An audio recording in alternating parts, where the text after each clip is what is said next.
kita teruskan, kita bahas mengenai isu dan permasalahan dalam pengelolaan sumber daya perikanan ya. Nah, isu dan permasalahan sumber daya perikanan ini, pengembangan yang pesat ya di bidang teknologi ini, khususnya dalam penangkapan ikan, tidak hanya membawa dampak positif, tetapi juga bisa meningkatkan produksi ikan secara global ya. Namun bisa juga mengakibatkan menurunnya beberapa stok ikan di berbagai perairan. Jadi dampak teknologi itu selalu ada dampak positif dan ada dampak negatif. Lalu penurunan stok ikan ini dapat menimbulkan masalah ekonomi dan masalah sosial ya. Masalah ekonomi terkait dengan pendapatan dan masalah sosial juga karena kemiskinan yang ditimbulkan maka akan muncul berbagai macam tindak pidana atau kejahatan.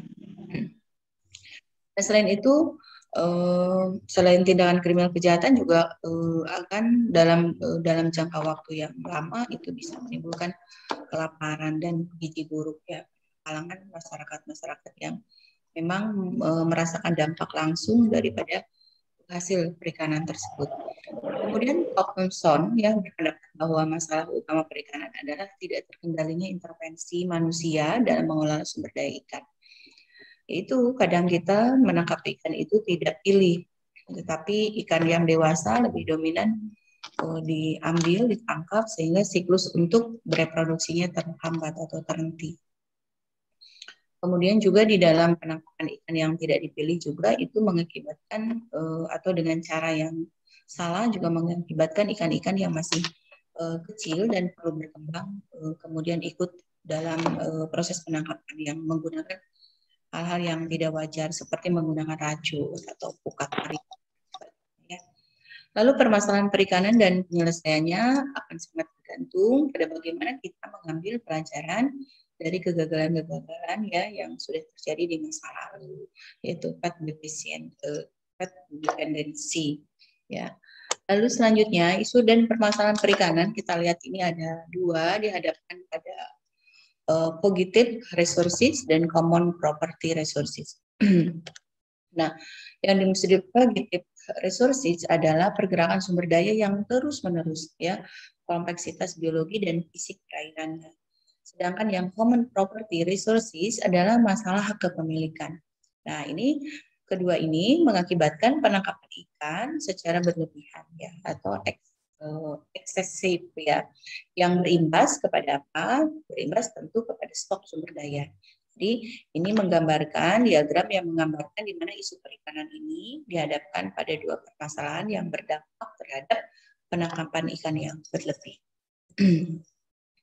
Lalu isu dan permasalahan perikanan yang lain kita lihat ini dependensi yang ada di Indonesia yang tadi sudah dikatakan bahwa penangkapan ikan berlebih salah satunya itu. Kemudian bagaimana kita menangani sumber daya atau pendudukan stok, penilaian terhadap stok. Kemudian bagaimana kita bisa menangani input ya yang digunakan untuk mengekstraksi sumber daya, kapital, nelayan dan lain sebagainya. Ya. Lalu krisis perikanan kita lihat. Ketika laju ekstraksi sumber daya telah melebihi kemampuan regenerasinya, akan terjadi perubahan ekosistem yang menyebabkan menurunnya kemampuan produksi di masa mendatang. Pasti. Ya, kemudian dimulai dari pertama problem perikanan laut utara ini pada tahun 1912 ini menurunnya stok ikan cod dan ikan bedok ya di Atlantik. Lalu krisis ikan cod di Kanada tahun 1992 dan menyebar ke perairan trop ya kepada perairan tropis dan negara-negara termasuk tropis itu tuh ya. Perairan tropis ya. Oke, jadi ikan cod di Kanada tahun 1992 ini menyebar ke perairan tropis dan negara-negara berkembang ya seperti Indonesia. Lalu isu dan permasalahan perikanan ini kemiskinan ya menghantui para nelayan. Kenapa? Hasil perhitungan dari Coremap ini ya, iya. Coremap itu adalah singkatan dari Coral Reef Management and Rehabilitation Program ya. itu menunjukkan pendapatan nelayan pada tahun 1996 sampai 97 ini berkisar antara 82.000 sampai 200.000 per bulan. Ya. Nah, penyebab utama dari rendahnya pendapatan pelaku perikanan ini adalah kurang tepatnya kebijakan. Kenapa? Ya, karena kebijakan ini juga akan sangat menentukan daripada kesejahteraan nelayan. Ya, kebijakan yang diarahkan pada peningkatan pendapatan yang merupakan turunan dari kurangnya pemahaman masalah-masalah kemiskinan negara nelayan itu sendiri. Jadi sebetulnya ketika kebijakan turun, nah itu akan memberikan efek apakah si nelayan itu melakukan penangkapan secara besar-besaran atau mengeksploitasi sehingga menghabiskan cadangan perikanan yang ada, atau mereka mengatur dengan peraturan-peraturan yang ketat tetapi tetap memperhatikan bagaimana si nelayan itu agar stabil dari sisi pendapatan ekonominya.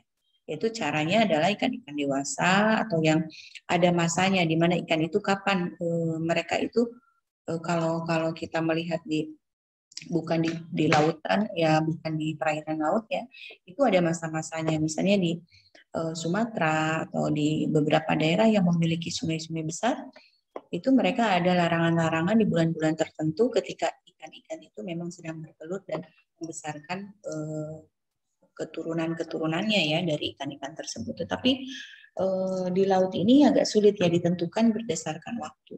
Jadi yang penting mereka usahakan dipilih gitu. Nah, dipilih itu maksudnya agar tidak menghabiskan sampai kepada ikan-ikan dewasa sehingga ada kemungkinan untuk berkembang biak pada periode-periode selanjutnya. Lalu isu dan masalah perikanan yang lain adalah kemiskinan yang menghantui para nelayan itu adalah sumber daya perikanan memiliki karakteristik yang unik dan harus dipahami secara benar agar tidak menghasilkan pemahaman mengenai kemiskinan yang keliru. Ya, kemudian pertama kondisi kepemilikan yang sifat common property dibarengi dengan rezim akses terbuka dan eksploitasinya ini menimbulkan perebutan daerah. Ya, belum lagi pencurian ikan yang dilakukan oleh negara-negara luar yang berbatasan dengan Indonesia. Ini belum lagi penyelewengan dari oknum-oknum yang ada di Indonesia ya, kapal-kapal asing dilabelin Indonesia misalnya, atau diberi nama orang-orang Indonesia, padahal di dalamnya orang-orang luar dari negara Indonesia. Jadi pencurian-pencurian ikan itu terus marak dan besar-besaran ya di perbatasan, sehingga ini juga akan menjadi permasalahan sosial ya selain bermasalah ekonomi, karena itu akan menimbulkan ekses yang tidak baik terhadap apa ya tadi hubungan-hubungan sosial tadi ya, bahkan nanti selanjutnya akan berefek kepada atau berdampak kepada hukum. Makanya zaman Menteri Bu Susi itu salah satu tindakan kerasnya adalah bagaimana dia menenggelamkan kapalnya. Kalau awak kapalnya pasti diturunkan dulu dan diberi treatment ya, kalau perlu dihukum ya dihukum, kalau enggak dikembalikan ke negaranya dan kapalnya ditenggelamkan agar memberikan efek jerah kepada para pencuri ikan. Karena eksploitasi juga ini kan bukan hanya dilakukan oleh orang Indonesia, tetapi kadang mereka juga ya tadi pencurian ikan dengan mengeksploitasi. Mereka itu yang namanya mencuri kan tidak memilih ya, ikan apapun mereka ambil. Dan Indonesia ini adalah perairan tropis yang kaya dan menyediakan sumber daya yang sangat melimpah. Lalu kemiskinan yang menghantui para nelayan lain adalah masyarakat nelayan marginal, banyak yang berilusi ya menjadi nelayan sukses sehingga mereka mengakibatkan ekses tenaga kerja di sektor perikanan ini sulit untuk dikurangi. Ya. Kemudian ketiga, usaha perikanan mengalami fluktuasi karena faktor alam. Lalu keempat, penyesuaian terhadap produktivitas ini sangat sulit, dan kelima, kurangnya modal. Nah, ini adalah beberapa yang menghantui para nelayan dengan permasalahan-permasalahan perikanan yang boleh dianggap atau diasumsikan akan mengkhawatirkan terjadinya kemiskinan ya. Oke, isu dan permasalahan perikanan yang strategi penanggulangannya bagaimana? Jadi kan look at the resources first and its economic consequence. Jadi kalau bisa ini sumber daya alam itu harus ditinjau ya dari aspek konsekuensi ekonominya gitu. Jadi sebagai kata kuncinya itu harus bermanfaat secara ekonomi tetapi tidak menghabiskan dari keseluruhan sumber daya. Dilakukannya adaptif rationalization ya kepada mekanisme pasar dengan penguatan kelembagaan lokal.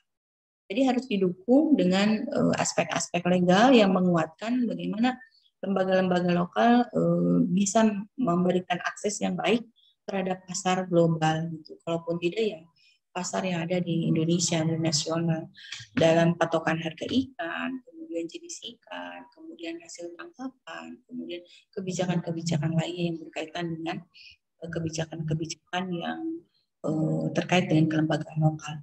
Oke, kemudian penggunaan strategi investasi ya, investasi yang masif ya, investasi dilakukan saat kapital mulai terdepresiasi ya, pengurangan investasi ini meminimalkan tekanan terhadap sumber daya. Kemudian adanya subsidi yang penggunaannya cukup tepat. Nah, itu beberapa penanggulangan terhadap permasalahan perikanan. Lalu overfishing, ini isu dan permasalahan perikanan yang lainnya.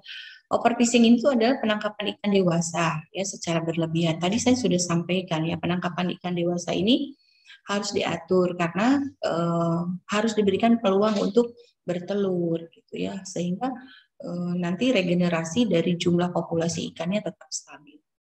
Lalu stok ikan yang ditangkap itu biasanya berukuran tubuh lebih kecil daripada ukuran yang seharusnya.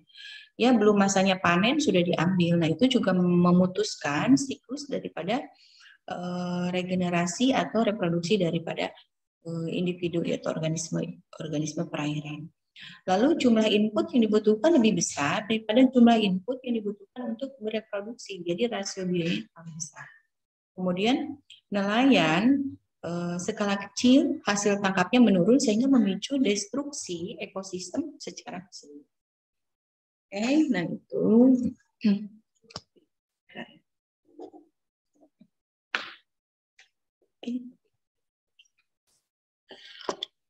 Oke, selanjutnya isu dan permasalahan perikanan, WTO globalisasi dan dilema pembangunan perikanan.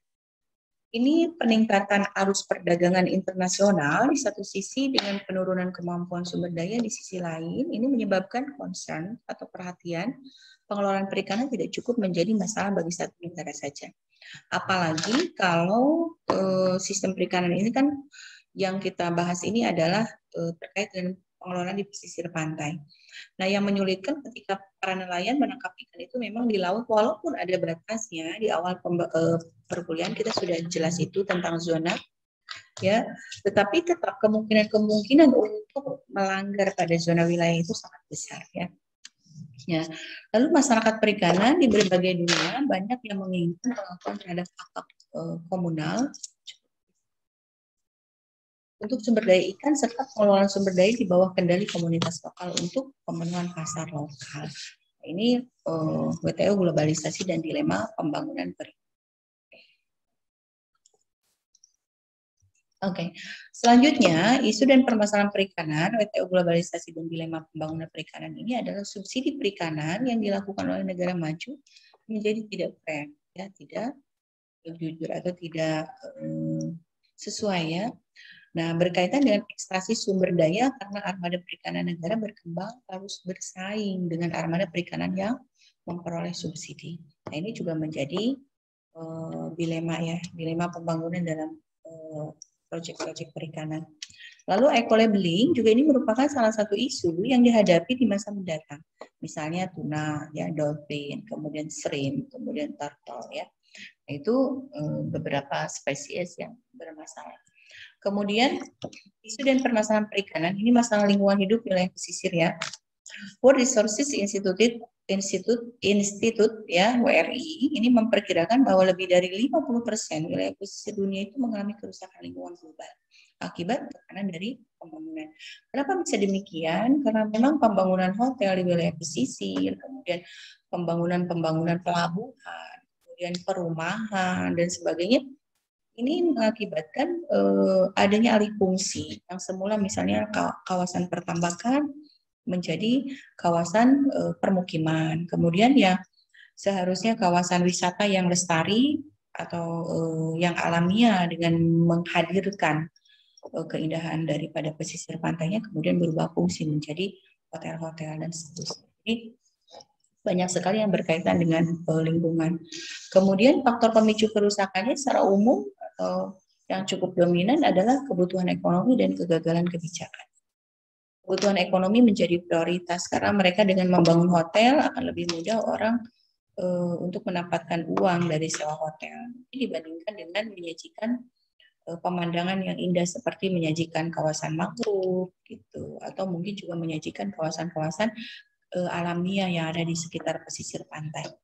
Atau kebijakan yang lemah. Jadi ketika AMDAL-nya diloloskan, padahal sebetulnya tidak boleh, misalnya membangun dengan jarak yang terlalu dekat pada kawasan pantai, nah tetapi mereka melanggarnya karena kebijakan-kebijakan yang bisa negosiasi. Nah itu yang kadang juga memberikan efek atau dampak yang kurang baik. Ini speakernya udah cukup tinggi, soalnya itu suaranya nggak tinggi. Udah ya. Oke, isu dan permasalahan perikanan yaitu desentralisasi pengelolaan sumber daya pesisir dan kelautan ya. Pertama adalah eskalasi konflik ya. Sebentar.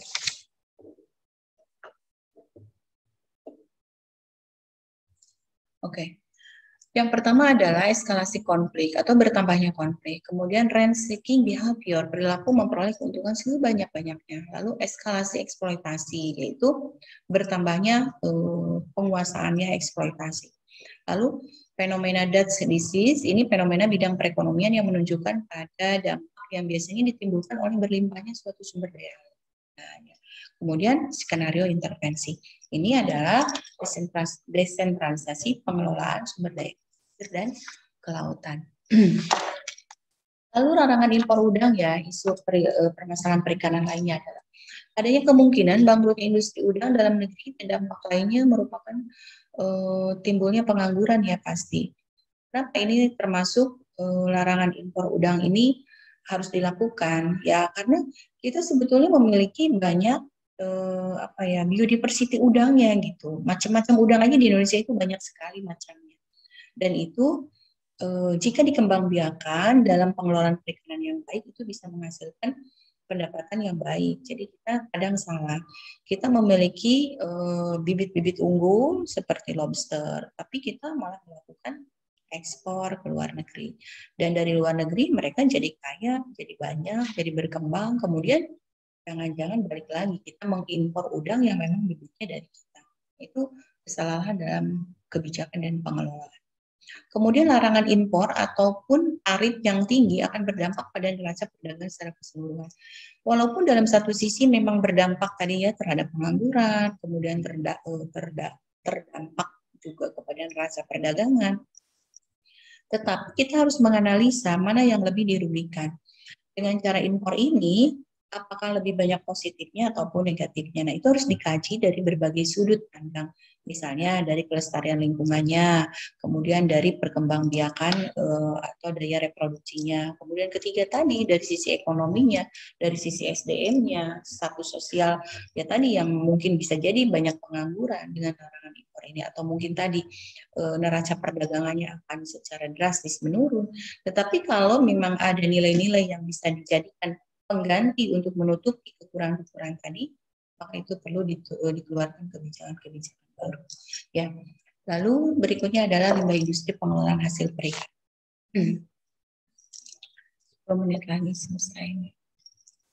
Nah, potensi sumber daya perikanan ini dikembangkan untuk usaha agrikulturnya dikelompokkan menjadi dua jenis kegiatannya ya, yang berbasis laut dan budidaya tambak. Nah, perairan wilayah pesisir yang terlindung ini merupakan potensi bagi kegiatan budidaya laut. Jenis komoditas yang dapat dikembangkan misalnya ya ikan konsumsi, ikan hias, ikan karang, krustase, rumput laut, dan beberapa jenis moluska. Kemudian jenis-jenis industri pengolahan hasil ikannya kita bisa lihat nih dibedakan menjadi pengolahan tradisional dan yang kedua adalah pengolahan secara modern. Contoh produknya apa? Contoh produk untuk pengolahan tradisional ini seperti ikan asin ya. Mungkin di daerah kita juga Cirebon, sekitar Indramayu, ini banyak ya. Cilacap, Pangandaran, dan seterusnya. Lalu ikan pindang ya, kemudian terasi, kemudian ikan peda, ikan asap, kerupuk ya, kemudian petis, dibikin petis. Nah, banyak macamnya pokoknya. Olahan-olahan dari perikanan laut dengan tradisional. Kalau yang modern ini biasanya dibuat pembekuannya filet ikan, kemudian pembuatan tepung, pembukuan udang, kemudian pengalengan ya, dan banyak sekali jenis-jenisnya. Karena biasanya sekarang di supermarket sudah semua disajikan dalam bentuk kalengan. Nah, itu merupakan hasil dari teknologi yang cukup modern. Oke, selanjutnya adalah jenis limbah industri pengolahan hasil perikanan adalah limbah padat pertama ya, berupa potongan-potongan ikan yang tidak dimanfaatkan atau limbah padat plastik. Dan potongan karton, kemasan, plastik, ya, kertas, kaleng, tali, pengemas, label, banyak sekali. Itu adalah limbah padat kering. Nah, kemudian limbah cair ini berupa sisa cucian ikan, udang, darah, ya, dan diri ikan, dan sebagainya. Nah, limbah hasil samping merupakan sisa produksi yang masih dapat dipergunakan ya, keperluan produksi yang diantaranya adalah potongan daging ikan gitu, dalam merapikan filet misalnya potongan tubuh ikan diambil dagingnya ini ya, jadi masih bisa lah dimanfaatkan. Jadi seleksi daging ikan tuna misalnya yang akan dikalengkan, nah itu masih bisa berupa limbah hasil ya. Oke. Nah, sifat limbah industri pengolahan hasil perikanan ini ada sifat fisik, ada sifat kimia, dan ada sifat biologis ya. Kalau sifat fisik ini kandungan zat padat, kejernihan, bau, warna, suhu ya. Nah itu. Kalau kimia berarti kandungan zat kimia karena aktivitas kimia ya. Misalnya bahan-bahan apakah mengandung racun atau tidak. Kemudian kalau sifat biologis ini kandungan organisme renik ya, terutama organisme yang bersifat patogen atau bisa menimbulkan Lalu dampak limbah industri hasil perikanan terhadap lingkungan laut ini dampak secara biologis, secara kimiawi dan secara fisik ya. Kalau secara biologis ini bisa menimbulkan ya, pengaruh biologi ini dapat diukur dari penggunaan oksigen yang ada di dalam larut dalam bentuk BOD, biological oxygen demand, pengukuran dari kadar biologi mikroorganisme yang ada dalam satu perairan. Kemudian chemical oxygen demand, jadi kandungan-kandungan zat pencemarnya yang ada di perairan. Lalu TOC, total organik karbon ya, atau dengan dilakukannya pengukuran organisme indikator ya, organisme indikator di dalam badan air laut. Jadi itu beberapa yang berkaitan dengan biologis. Kemudian yang kedua secara kimiawi ya, secara kimiawi itu adalah mengandung racun. Jadi matinya organisme seperti ikan, udang gitu ya, kemudian mikronya seperti bakteri, protozoa, itu akan membantu perombakan ya. Nah, sehingga mengganggu keseimbangan ekologis dan juga eutrofikasi. Jadi kemarin sudah dibahas. Eutrofikasi adalah penimbunan bahan organik yang berlebihan pada suatu perairan. Nah, ikan dan kerang akan mengandung racun TTX. TTX ini tetrodotoxin ya. Dan PSP adalah paralytic surface poisoning ya. Itu yang sangat beracun apabila dikonsumsi oleh manusia. Oke. Kemudian dampak secara fisik, ini adanya bau busuk yang sangat menyengat ya. Dan ini akan menyebabkan perubahan warna dan keruh serta perubahan tentu pada suhu ya. Lalu upaya pengendalian limbah industri hasil perikanan ini adalah pengelolaan terhadap limbah padat perlu dilakukan untuk langkah-langkah preventif ya, dan produksi bersih sesuai dengan konsep resursi pemakaian kembali, recovery, pemulihan, dan recycle atau didaur ulang. Ini penting untuk bagaimana kita mengelola limbah padat. Lalu pengelolaan limbah cair. Ini perlu diterapkannya konsep produksi bersih, yaitu mengurangi seminimal mungkin ya jumlah dari limbah cair tersebut. Contohnya bekas cucian ikan ya. Itu bisa dikelola dengan membuat instalasi untuk pengelolaan limbah secara khusus. Nah, itulah beberapa hal terkait dengan pengelolaan sumber daya perikanan. Tadi saya sudah sampaikan beberapa isu dan permasalahan. Kemudian bagaimana cara mengatasinya, baik tadi dari sisi biologis, fisik, maupun yang lainnya. Jadi nanti kalian boleh dilanjutkan dengan berdiskusi, barangkali ada yang mau ditanyakan boleh disampaikan, nanti kita jawab.